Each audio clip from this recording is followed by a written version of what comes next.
Welcome to ABC News. So it's time for a 6 p.m. weather report. In these areas there might be some rain or maybe not.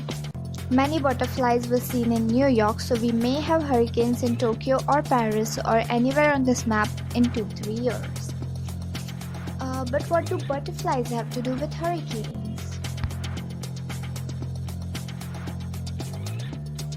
Chaos theory, commonly known as butterfly effect, is a branch of mathematics related to the behavior of dynamical systems that are highly sensitive to initial conditions. Even small changes to initial conditions can change the outcomes drastically. It all started 58 years ago. There was a scientist named Edward Lorenz who was working on numerical weather prediction.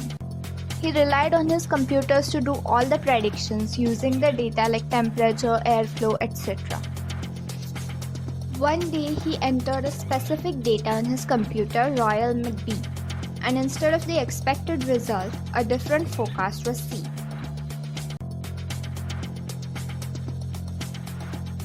He realized that the computer he used worked on 6-digit accuracy, while he had rounded it off to a 3-digit sequence.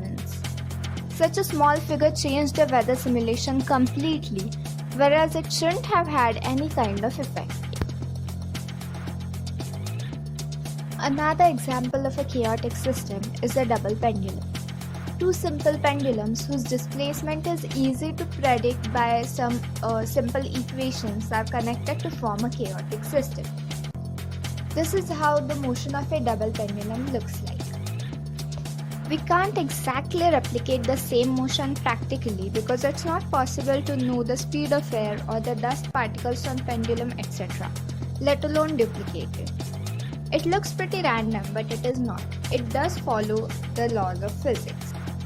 Okay, back to Lorenz. Lorenz used these equations to depict atmospheric convection.